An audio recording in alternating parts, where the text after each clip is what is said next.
Hi everyone, வாஸ் and views. நான் உங்கள் ஸ்ரீனிவாஸ். நாம் இந்த வீடியோவில் என்ன பார்க்க போகிறோன்னா, NEET PG 2024 all India counselling ப்ராசஸில் ரவுண்ட் 2க்கான கவுன்சிலிங் இப்போ ஸ்டார்ட் பண்ண போகிறாங்க.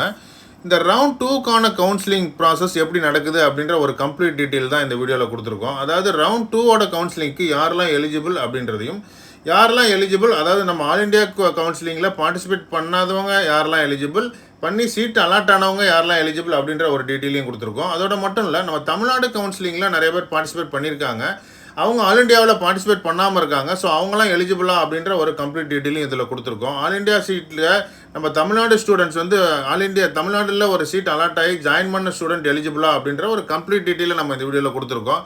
யார் எப்படி அட்டன் பண்ணலாம், யாரெல்லாம் எலிஜிபிள் அப்படின்றதையும், அட்டன் பண்ணால் எந்த இடத்துல ஃபீஸ் வந்து ஃபோர்ஃபிக்சர் ஆகும் அப்படின்ற ஒரு டீட்டெயிலையும் நம்ம கொடுத்துருக்கோம். ஸோ அந்த ஃபீஸ் வந்து எவ்வளோ ஃபோர்ஃபிக்சர் ஆகும், செக்யூரிட்டி டெபாசிட் எவ்வளோ ஃபீஸ் பே பண்ணணும் அப்படின்ற ஒரு டீட்டெயிலையும் நம்ம இந்த வீடியோவில் கொடுத்துருக்கோம். ஸோ இந்த வீடியோவை நீங்கள் ஸ்கிப் பண்ணாமல் பாருங்கள். அப்போ தான் எந்த ப்ராசஸில் எந்த இடத்துல வந்து ஃபீஸ் வந்து ஃபோர்ஃபிக்சர் ஆகும், எந்த இடத்துல இருந்தால் நமக்கு பெனிஃபிட்ஸ் இருக்கும் அப்படின்ற ஒரு கம்ப்ளீட் டீட்டெயில் உங்களுக்கு தெரிய வரும். இந்த வீடியோ உங்களுக்கு பிடிச்சிருந்தனா லைக் பண்ணுங்கள், கமெண்ட் பண்ணுங்கள், மறக்காமல் உங்கள் ஃப்ரெண்ட்ஸுக்கும் ஷேர் பண்ணுங்கள். அவங்களுக்கும் இந்த இன்ஃபர்மேஷன் ரொம்ப யூஸ்ஃபுல்லாக இருக்கும். நம்ம சேனலை இது வரைக்கும் சப்ஸ்கிரைப் பண்ணலன்னா சப்ஸ்கிரைப் பண்ணுங்கள். சப்ஸ்கிரைப் பண்ணிவிட்டு பெல் ஐக்கானை ப்ரெஸ் பண்ணி நோட்டிஃபிகேஷன் ஆன் பண்ணுங்கள். நாம் எஜுகேஷன் சம்மந்தப்பட்ட நிறையா வீடியோஸ் நம்ம அப்டேட் பண்ணிகிட்டே இருக்கோம். அதோட அப்டேட்ஸ் வந்து உங்களுக்கு அப்டேட் ஆகிட்டே இருக்கும். ஆல் இண்டியா கவுன்சிலிங்கை எம்டி எம்எஸ் கோர்ஸு டிஎன்பி கோர்ஸுக்கான ஆல் இண்டியா கவுன்சிலிங்கை எம்சிசி தான் கண்டக்ட் பண்ணுறாங்க. மெடிக்கல் கவுன்சிலிங் கமிட்டி தான் எம்சிசி தான் கண்டக்ட் பண்ணுறாங்க. எந்த வெப்சைட்டில் இந்த கவுன்சிலிங் இல்லாமல் நடக்குது, இது எல்லாமே ஒரு ஆன்லைன் கவுன்சிலிங் தான். எந்த வெப்சைட்டில் நடக்குதுன்னா www.mcc.nic.in வெப்சைட்டில் தான் நடக்குது. இந்த வெப்சைட் உங்களுக்கு எல்லாருக்குமே நல்லா தெரியும், ஃபெமிலியரான வெப்சைட். இதை இவங்க எம்சிசி ஆல் இண்டியா கவுன்சிலிங்க்கு எந்தெந்த சீட்ஸ்க்கெலாம் கண்டக்ட் பண்ணுறாங்க அப்படின்னா, ஒரு 50% of all India quota seats, state medical காலேஜஸில் இருக்க ஒரு 50% ஆஃப் ஆல் இண்டியா கோட்டா சீட்ஸ்க்கு வந்து இவங்க கவுன்சிலிங் கண்டக்ட் பண்ணுறாங்க. அதில் இருக்கிற சீட்ஸில் நம்ம அட்மிட் ஆகணும், அலாட் ஆகணும் நமக்கு சீட் அப்படின்னா இந்த ஆல் இண்டியா கவுன்சிலிங் மூலியம் தான் நம்மளால் வந்து அட்மிஷன் ஆக முடியும். இது நம்ம தமிழ்நாட்டில் இருக்கிற ஸ்டூடெண்ட், தமிழ்நாட்டில் இருக்கிற நம்மளோட ஸ்டேட் மெடிக்கல் காலேஜ் மட்டும் இல்லாமல் அதர் ஸ்டேட்டில் இருக்கிற எந்த ஸ்டேட்டில் இருக்கிற மெடிக்கல் காலேஜுக்குமே இந்த 50% சீட்ஸில் அந்தந்த ஸ்டேட்டோட மெடிக்கல் காலேஜ்லையுமே நம்ம அட்மிஷன் ஆகலாம். ஸோ இதனால் இந்த ஆல் இண்டியா கவுன்சிலிங்கில் அட்டன் பண்ணுங்கள். அட்டன் பண்ணிவிட்டு உங்களுக்கான சீட்ஸை வந்து நம்ம தமிழ்நாடு ஸ்டேட் கவுன்சிலிங்கில் கிடைக்கலனா கூட ஆல் இண்டியா கவுன்சிலிங்கில் சீட் கிடைக்கிறதுக்கு கூட சான்சஸ் இருக்குது. அதேமாதிரி 100% ஆஃப் டீம்டு யூனிவர்சிட்டியில் இருக்க 100% சீட்ஸுக்குமே நம்ம தமிழ்நாட்டில் இருக்கிற டீம்டு யூனிவர்சிட்டியாக இருந்தாலும் சரி, அதர் ஸ்டேட்டில் இருக்கிற டீம்டு யூனிவர்சிட்டியாக இருந்தாலுமே இந்த ஆல் இண்டியா கவுன்சிலிங் மூலியம் தான் பண்ண முடியும். அதில் இருக்கிற 100% ஆஃப் சீட்ஸையுமே நம்ம இந்த கவுன்சிலிங் மூலியம் மட்டும்தான் ஃபில் பண்ண முடியும். அடுத்து 50% ஆஃப் சென்ட்ரல் யூனிவர்சிட்டி, சென்ட்ரல் இன்ஸ்டியூஷனில் இருக்கிற சீட்ஸையும் இந்த எம்சிசி தான் கண்டக்ட் பண்ணுறாங்க ஆல் இண்டியா கவுன்சிலிங்கில். ஸோ இந்த இன்ஸ்டியூஷன்ஸ் எல்லாம் நம்ம வந்து அட்மிஷன் ஆகணும் அப்படின்னா இந்த கவுன்சிலிங் மூலியம் தான் பண்ணணும். ஆல்ரெடி ரவுண்ட் 1ஓட கவுன்சிலிங் முடிஞ்சிருச்சு. இப்போ ரவுண்ட் 2ஓட கவுன்சிலிங் தான் ஸ்டார்ட் பண்ண போகிறாங்க. ஸோ அதோட ப்ராசஸ் எப்படின்றத நம்ம சொல்கிறோம். ஸோ இந்த இன்ஸ்டியூஷனில் நம்ம சீட் அட்டன் பண்ணணும், அலாட் ஆகணும் அப்படின்னா நீங்கள் இந்த கவுன்சிலிங்கில் பார்ட்டிசிபேட் பண்ணுங்கள். ஆல் இண்டியா கவுன்சிலிங்கான fees, registration fees, non refundable registration fees, refundable security deposit எவ்வளோ அப்படின்னு பார்த்தீங்கன்னா, ஆல் இண்டியா கோட்டாவுக்கான நான் ரீஃபண்டபிள் ரிஜிஸ்ட்ரேஷன் ஃபீஸ் வந்து அன்ரிசர்வ்டு கேண்டிடேட்டுக்கு 1000 ரூபீஸும், OBC, SC, ST, PW category ஸ்டூடெண்ட்டுக்கு 500 ரூபீஸும் பே பண்ணணும். அதாவது இது non refundable registration fees. Refundable security deposit, நமக்கு சீட் அலாட் ஆகிடுச்சு அப்படின்னா நம்ம அந்த ஃபீஸை வந்து நம்மளோட டியூஷன் ஃபீஸில் அட்ஜஸ்ட் பண்ணுவாங்க. சப்போஸ் இல்லைன்னா நமக்கான இந்த செக்யூரிட்டி டெபாசிட்டு எல்லா கவுன்சிலிங்கும் முடிஞ்ச பிறகு நமக்கு ரீஃபண்ட் பண்ணுவாங்க. அது எவ்வளோன்னா அன்ரிசர்வ்டு இடபிள்யூஎஸ் கேட்டகரிக்கு 25,000, ஓபிசி கேட்டகரிக்கு 10,000 ரூபீஸும் பே பண்ண வேண்டியது இருக்கும், refundable security deposit. Next counselling fees, deemed யூனிவர்சிட்டிக்கு எவ்வளோ கவுன்சிலிங் ஃபீஸ் அப்படின்னா, நான் ரீஃபண்டபிள் ரெஜிஸ்ட்ரேஷன் ஃபீஸ் 5,000 ரூபீஸும், ரீஃபண்டபிள் செக்யூரிட்டி டெபாசிட் 2 lakh ரூபீஸும் பே பண்ண வேண்டியது இருக்கும். நம்ம ஆல் இண்டியா கோட்டாவுக்கும் டீம்டு யூனிவர்சிட்டிக்கும் நம்ம டோட்டலாக ரெண்டுத்துக்குமே நம்ம பார்ட்டிசிபேட் பண்ண போகிறோம் அப்படின்னா நீங்கள் வந்து எந்த ஃபீஸ் வந்து ஹையராக இருக்கும் அந்த ஃபீஸை வந்து நம்ம பே பண்ண வேண்டியது இருக்கும். டீம்டு யூனிவர்சிட்டியில் ரீஃபண்டபிள் செக்யூரிட்டி டெபாசிட்டையும் நான் ரீஃபண்டபிள் செக்யூரிட்டி டெபாசிட்டும் நம்ம டீம்டு யூனிவர்சிட்டி மட்டும் பார்ட்டிசிபேட் பண்ண போகிறோம் அப்படின்னா 2,05,000 ரூபீஸ் வந்து நம்ம இப்போ ரிஜிஸ்ட்ரேஷன் ஃபீஸ் பே பண்ண வேண்டியது இருக்கும். ஸோ இந்த செக்யூரிட்டி டெபாசிட் ரொம்ப இம்பார்ட்டன்ட். அதுலேயும் இந்த ரவுண்ட் 2ல் ஃபோர்ஃபிக்சர் இருக்குது. ஸோ இந்த செக்யூரிட்டி டெபாசிட் எவ்வளோன்றதை கண்டிப்பாக நீங்கள் தெரிஞ்சுக்கோங்க. ஏன்னா 2 lakh ரூபீஸ் வந்து நம்ம செக்யூரிட்டி டெபாசிட் டீம்டு யூனிவர்சிட்டிக்காக நம்ம பே பண்ண வேண்டியது இருக்கும். நெக்ஸ்ட்டு ரவுண்ட் 2 கவுன்சிலிங்க்கு யாரெல்லாம் எலிஜிபிள் அப்படின்னா, ரவுண்ட் 1ல் seat not allotted in round 1, யாருக்கெல்லாம் ரவுண்ட் 1ல் சீட் அலாட் ஆகலையோ அவங்கெல்லாம் participated in round 2 directly without fresh registration. அவங்க ரெஜிஸ்ட்ரேஷனே பண்ண தேவையில்ல. ரவுண்ட் 1ல் உங்களுக்கு வந்து சீட் அலாட்டே ஆகலை, அதாவது ஆல் இண்டியா கவுன்சிலிங்கில் ரவுண்ட் 1ல் உங்களுக்கு சீட் அலாட் ஆகலை அப்படின்னா நீங்கள் ஆட்டோமேட்டிக்காக ரவுண்ட் 2 கவுன்சிலிங்கில் பார்ட்டிசிபேட் பண்ணலாம். நீங்கள் திரும்ப ஃப்ரெஷ்ஷாக ரெஜிஸ்ட்ரேஷன் பண்ணணும்னு அவசியம் இல்லை. ஆல்ரெடி நீங்கள் ரெஜிஸ்ட்ரேஷன் பண்ணியிருப்பீங்க. உங்களுக்கான ரெஜிஸ்ட்ரேஷன் ஃபீஸையும் செக்யூரிட்டி டெபாசிட்டையும் நீங்கள் பே பண்ணியிருப்பீங்க. அந்த ரெஜிஸ்ட்ரேஷன் ஃபீஸை வச்சுட்டே நம்ம இந்த ரவுண்ட் 2ஓட கவுன்சிலிங்க்கும் நம்ம பார்ட்டிசிபேட் பண்ணலாம். அதுக்கடுத்து seat allotted in round 1 not join. நமக்கு ஒரு சீட் அலாட் ஆகிருக்கு ஆல் இண்டியா கவுன்சிலிங்கில், ஆனால் அந்த சீட்டில் நம்ம ஜாயின் பண்ணலை அப்படின்னாலும் இங்கே ஃப்ரீ எக்ஸிட் இருக்குது ரவுண்ட் 1ல். ஸோ ஃப்ரீ எக்ஸிட் ஆகி நம்ம ரவுண்ட் 2ல் ஆட்டோமேட்டிக்காக வந்து நம்ம பார்ட்டிசிபேட் பண்ணலாம். நமக்கு ஒரு சீட் அலாட் ஆகிருக்கு, அந்த சீட்டில் ரவுண்ட் 1ல் ஜாயின் பண்ணலை அப்படின்னாலும் ப்ராப்ளம் இல்லை, ஃப்ரீ எக்ஸிட் இருக்குது, நம்ம ஆட்டோமேட்டிக்காக ரவுண்ட் 2ல் நம்ம பார்ட்டிசிபேட் பண்ணலாம். அடுத்து third seat allotted in round 1 and joined in college. நமக்கு ஒரு சீட் அலாட் ஆகிடுச்சு, அந்த அலாட்டான காலேஜில் நம்ம போய்ட்டு ஜாயின் பண்ணிட்டோம். ஸோ இதை விட ஒரு பெட்டர் சீட்டு, இதை விட என்னோட சாய்ஸில் என்ன வந்து டாப் ப்ரிஃபரன்ஸில் இருக்கிற ஒரு காலேஜோட சீட்ஸ் எனக்கு வேணும் அப்படின்னு நம்ம போகணுன்னா நம்ம அப்கிரேடேஷன் போகலாம். ஸோ அப்கிரேடேஷன் ரவுண்ட் 1லேருந்து ரவுண்ட் 2க்கு நம்ம அப்கிரேடேஷன் போகலாம். அதுக்கும் வந்து நம்ம எலிஜிபிள் தான். ரவுண்ட் 2ஓட கவுன்சிலிங்கில் அப்கிரேடேஷனுக்கும் எலிஜிபிள் தான். சீட் அலாட் ஆகலனாலும் நம்ம பார்ட்டிசிபேட் பண்ணலாம், சீட் அலாட் ஆகி ஜாயின் பண்ணலனாலும் நம்ம பார்ட்டிசிபேட் பண்ணலாம்.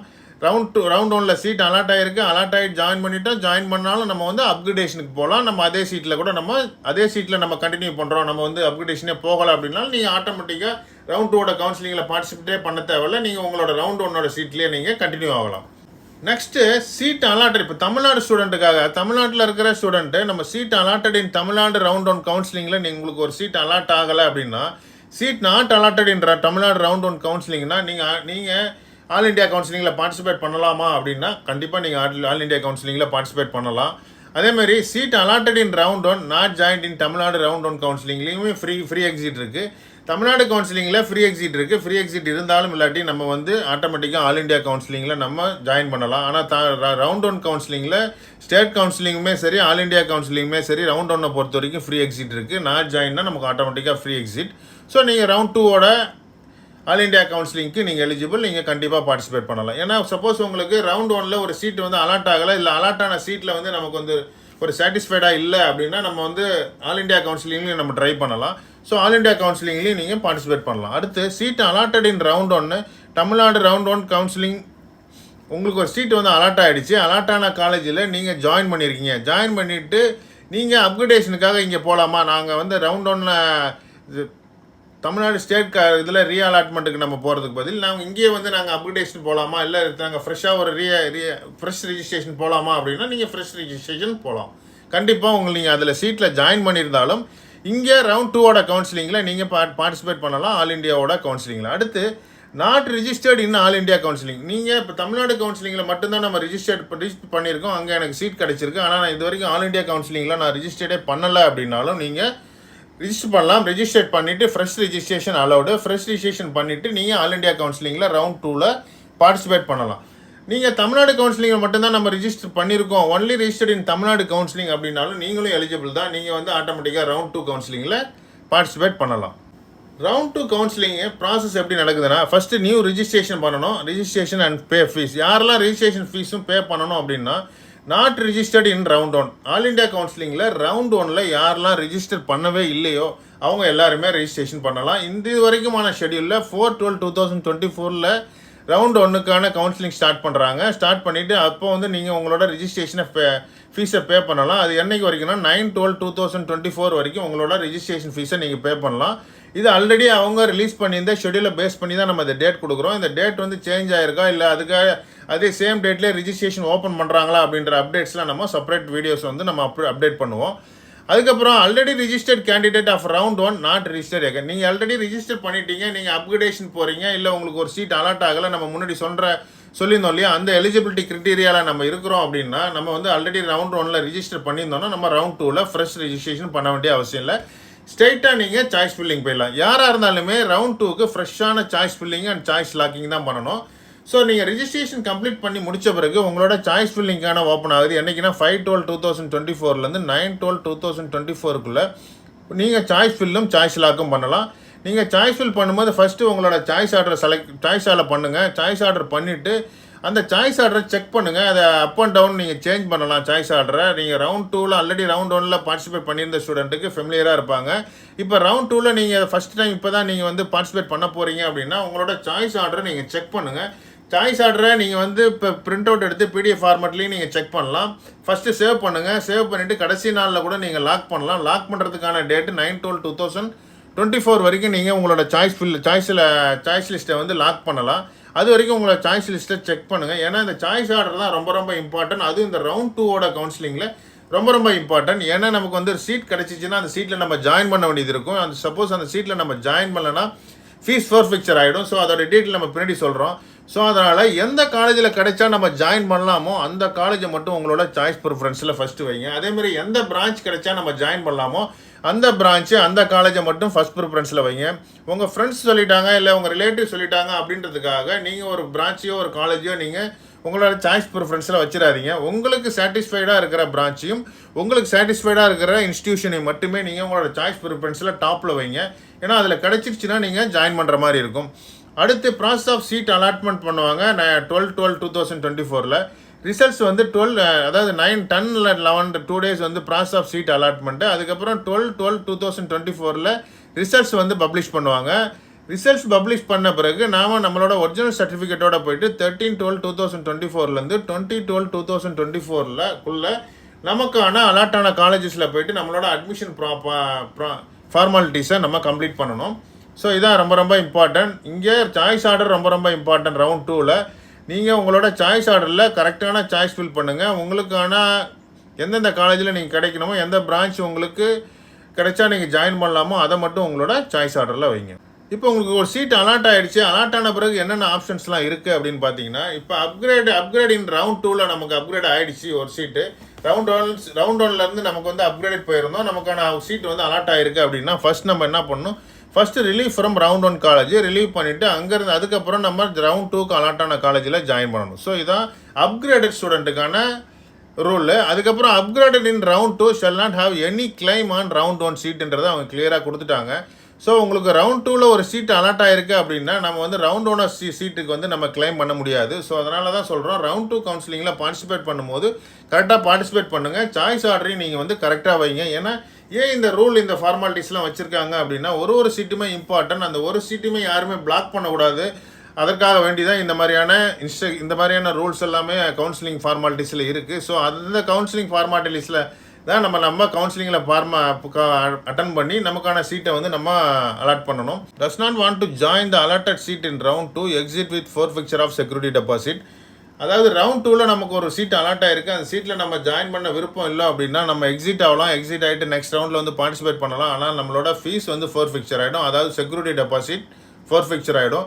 செக்யூரிட்டி டெபாசிட் எவ்வளோ நம்ம பே பண்ணியிருக்கணும் ஆல்ரெடி நம்ம சொல்லியிருக்கோம். 25,000 10,000 ஆல் இண்டியா கோட்டாவுக்கும் டீம்டு யூனிவர்சிட்டிக்கு 2 lakh rupees நம்ம பே பண்ணியிருக்கோம். அந்த ஃபீஸ் வந்து forfeiture ஆகிடும். அதாவது நம்ம ஜாயின் பண்ணிட்டோன்னா நமக்கு எந்த ஃபீஸுமே forfeiture ஆகாது. நம்ம ஜாயின் பண்ணாமல் விட்டால் தான் நமக்கு வந்து நம்மளோட forfeiture ஆகிடும். ஆனால் அடுத்த ரவுண்டோட கவுன்சிலிங்கில் நம்ம பார்ட்டிசிபேட் பண்ணலாம். அதுக்கு வந்து அலோவ் பண்ணுறாங்க. எக்ஸிட் வித் forfeiture தான் இந்த ரவுண்ட் 2 கவுன்சிலிங்கில். அடுத்து ஃப்ரெஷ்ஷாக அலாட் ஆகிருக்கு. Freshly allotted seat in round 2னா நீங்கள் willingness to upgrade from round 2 to round 3க்கு எலிஜிபிள் தான். ஃபிசிக்கல் ரிப்போர்ட் நீங்கள் வந்து ரவுண்ட் 2க்கு அலாட்டான காலேஜில் போய்ட்டு நம்ம வந்து அட்மிஷன் ஃபார்மாலிட்டிஸை கம்ப்ளீட் பண்ணிவிட்டு அதுக்கப்புறம் வந்து நம்மளோட வில்லிங்னஸை வந்து ஆப்டட் ஃபார் வில்லிங்னஸ் பண்ணலாம். வில்லிங்னஸ் பண்ணிவிட்டு அதுக்கப்புறம் நமக்கான ரவுண்ட் 3க்கான அப்கிரேஷனுக்கு நம்ம போகலாம். Seat not allotted in round 3 round 2 counselling participate in round 3 directly without fresh registration அப்படின்னு சொல்லிட்டாங்க. அதாவது ரவுண்ட் 2 கவுன்சிலிங்கில் நமக்கு ஒரு சீட் அலாட்டே ஆகலை அப்படின்னா நம்ம ஆட்டோமேட்டிக்காக ரவுண்ட் 3 கவுன்சிலிங்கில் பார்ட்டிசிபேட் பண்ணலாம். அங்கே நம்ம ஃப்ரெஷ்ஷாக வந்து ரிஜிஸ்ட்ரேஷன் பண்ணணும்னு அவசியமும் இல்லை. இதே ரிஜிஸ்ட்ரேஷன் ஃபீஸ்லேயே நம்ம ரவுண்ட் 3 கவுன்சிலிங்கில் நம்ம பார்ட்டிசிபேட் பண்ணலாம். Next forfeiture of fees. எந்தெந்த ஃபீஸ்லாம் forfeiture ஆகும், எந்த கண்டிஷனில் forfeiture ஆகும் அப்படின்னா, not join the allotted seat in round 2னா நமக்கு exit with forfeiture of security deposit நம்ம ஆல்ரெடி சொல்லியிருந்தோம். அப்போ நம்மளோட ஃபீஸ் வந்து forfeiture ஆகிடும். டீம்டு யூனிவர்சிட்டியாக இருந்தால் 2 lakh rupeesம் ஆல் இண்டியா கோட்டாவாக இருந்தால் 25,000 10,000 rupeesம் வந்து forfeiture ஆகிடும். இது நம்ம ஜாயின் பண்ணலாம். இன்னொன்று admission gets cancel after due to any reason. அதாவது அட்மிஷனை கேன்சல் பண்ணுறாங்க அப்படின்னா அப்பயும் நம்மளோட செக்யூரிட்டி டெபாசிட் வந்து forfeiture ஆகிடும். அதாவது நம்ம வந்து ஜாயின் பண்ணுறதுக்கு போவோம், ஆனால் நம்மளோட அட்மிஷன் அவங்க கேன்சல் பண்ணுறாங்க அப்படின்னா இன்ஸ்டியூஷனோ இல்லை எம்சிசியோ கேன்சல் பண்ணுறாங்கன்னா அப்போ நம்மளோட செக்யூரிட்டி டெபாசிட் forfeiture ஆகிடும். எந்த கண்டிஷன்லலாம் நம்மளோட அட்மிஷனை வந்து கேன்சல் பண்ணுவாங்க அப்படின்னா, candidate give the wrong information at the time of the registration. நம்ம வந்து டாக்குமெண்ட்ஸில் வந்து ஏதாவது கரெக்டான இன்ஃபர்மேஷன் கொடுக்கல அப்படின்னா ராங் டாக்குமெண்ட் இன்ஃபர்மேஷன் கொடுத்துட்டு நம்ம அந்த டாக்குமெண்ட்டை வந்து அங்கே ப்ரொடியூஸ் பண்ணலை அப்படின்னா அந்த இன்ஃபர்மேஷன் தப்பாக இருக்குது அப்படின்றத அவங்க ஃபைண்ட் அவுட் பண்ணியிருந்தாங்கன்னா அப்போ நம்மளோட செக்யூரிட்டி டெபாசிட்டை ஃபோர்ஃபிச் பண்ணிவிடுவாங்க. அப்பயும் நம்மளோட ஃபீஸ் வந்து ஃபோர்ஃபிச்சர் ஆகிடும். அடுத்து fails to produce the required document at the time of admission. அந்த நமக்கு டைம் கொடுத்துருக்காங்க, நமக்கோட அட்மிஷன் ஃபார்மாலிட்டிஸ்க்கான டேட் இருக்குது, அந்த டேட்டுக்குள்ளே நம்மளோட டாக்குமெண்ட்டை நம்ம வந்து ப்ரொடியூஸ் பண்ண முடியல அப்படின்னாலும் நம்மளோட அட்மிஷனை வந்து கேன்சல் பண்ணிவிடுவாங்க. ஸோ அந்த டைம்லேயும் வந்து நமக்கு வந்து நம்மளோட செக்யூரிட்டி டெபாசிட் ஃபோர்ஃபிக்சர் ஆகிடும். ஸோ எப்போ நம்ம அட்மிஷனை கேன்சல் பண்ணுவாங்க, ராங் இன்ஃபர்மேஷன் இருந்தால் கேன்சல் பண்ணுவாங்க, இல்லை நம்ம வந்து டாக்குமெண்ட்டை ப்ரொடியூஸ் பண்ண முடியல அப்படின்னாலும் கேன்சல் பண்ணுவாங்க. ஸோ அந்த கண்டிஷன்லேயும் நம்மளோட ஃபீஸ் வந்து ஃபோர்ஃபிக்சர் ஆகிடும், செக்யூரிட்டி டெபாசிட். ஸோ நம்ம ஜாயின் பண்ணலன்னா ஃபோர்ஃபிக்சர் ஆகும், அதுக்கப்புறம் நம்மளோட அட்மிஷனை கேன்சல் பண்ணாங்கன்னா ஃபோர்ஃபிக்சர் ஆகிடும். ஆல் இண்டியா கவுன்சிலிங் ப்ராசஸில் ரொம்ப ரொம்ப இம்பார்ட்டன்ட் இன்ஃபர்மேஷன் என்னென்னா, நமக்கு வந்து அப்கிரேடேஷன் போகும்போது நமக்கான சீட்ஸ் வந்து நம்ம கரெக்டான சாய்ஸ் ஃபில்லிங் வைக்கணும். சாய்ஸ் ஃபில் வச்சுட்டு நமக்கான காலேஜில் ஜாயின் பண்ணுற மாதிரி இருந்தால் மட்டும் நம்ம அப்கிரேடேஷன் போகணும். சப்போஸ் நமக்கு சீட் அலாட் ஆகிடுச்சுன்னா அந்த சீட்டில் வந்து நம்ம ஜாயின் பண்ணணும். ஜாயின் பண்ணிட்டோம்னா நமக்கு எந்த ப்ராப்ளமும் இல்லை. நமக்கு வந்து எக்ஸிட் வித் ஃபோர்ஃபிக்சர் தான் இருக்கும். நமக்கு ஃபீஸ் வந்து ஃபோர்ஃபிக்சரும் ஆகாது நம்ம ஜாயின் பண்ணிட்டோம்னா. சப்போஸ் ஜாயின் பண்ணலன்னா தான் நம்மளோட ஃபீஸ் வந்து ஃபோர்ஃபிக்சர் ஆகும். அது மட்டும் ரீசன் இல்லை, நம்மளோட upgradation round 2 shall not have any claim of round 1 சீட்டும் இருக்குது. ஸோ அதனால் நம்ம அப்கிரேடேஷன் போகும்போது கொஞ்சம் கேர்ஃபுல்லாக போகணும். நியூ ரிஜிஸ்ட்ரேஷனில் வரப்போகிற ஸ்டூடெண்ட்டுக்கு வந்து அவங்களோட சாய்ஸ் ஆர்டரை மட்டும் கரெக்டாக வைங்க. அவங்களுக்கான கிடைக்கிற காலேஜில் எந்த காலேஜில் கிடைத்தாலும் நீங்கள் ஜாயின் பண்ணுற மாதிரி இருக்கணும். இதுதான் ரொம்ப ரொம்ப இம்பார்ட்டன்ட் இந்த ரவுண்ட் 2ஓட கவுன்சிலிங் ப்ராசஸில். மற்றபடி செக்யூரிட்டி டெபாசிட் ஃபோர்ஃபிக்சர் ஆனால் கூட நீங்கள் அடுத்த ரவுண்டில் நீங்கள் பார்ட்டிசிபேட் பண்ணலாம். ரவுண்ட் 3ஓட கவுன்சிலிங்கில் பார்ட்டிசிபேட் பண்ணுறதுக்கு நீங்கள் எலிஜிபிள் தான். இந்த வீடியோ நம்ம ரவுண்ட் 2ஓட கவுன்சிலிங் பற்றின ஒரு கம்ப்ளீட் டீட்டெயிலை நம்ம கொடுத்துருந்தோம். இந்த வீடியோ உங்களுக்கு பிடிச்சிருந்ததுன்னா லைக் பண்ணுங்கள், கமெண்ட் பண்ணுங்கள், மறக்காமல் உங்கள் ஃப்ரெண்ட்ஸுக்கும் ஷேர் பண்ணுங்கள். அவங்களுக்கும் இந்த இன்ஃபர்மேஷன் ரொம்ப ரொம்ப யூஸ்ஃபுல்லாக இருக்கும். நம்ம சேனல் இது வரைக்கும் சப்ஸ்கிரைப் பண்ணலன்னா சப்ஸ்கிரைப் பண்ணுங்கள். சப்ஸ்கிரைப் பண்ணிவிட்டு பெல் ஐக்கானை ப்ரெஸ் பண்ணி நோட்டிஃபிகேஷன் ஆன் பண்ணுங்கள். நம்ம கவுன்சிலிங் ரிலேட்டட் நிறைய வீடியோஸ், நிறைய டேட்டாஸ் வந்து அப்லோட் பண்ணிகிட்டே இருக்கோம். ஸோ அது அப்டேட்ஸ் வந்து உங்களுக்கு அப்டேட் ஆகிட்டே இருக்கும். இது வாஸ் அண்ட் வியூஸ். நான் உங்கள் ஸ்ரீனிவாஸ். தேங்க்யூ.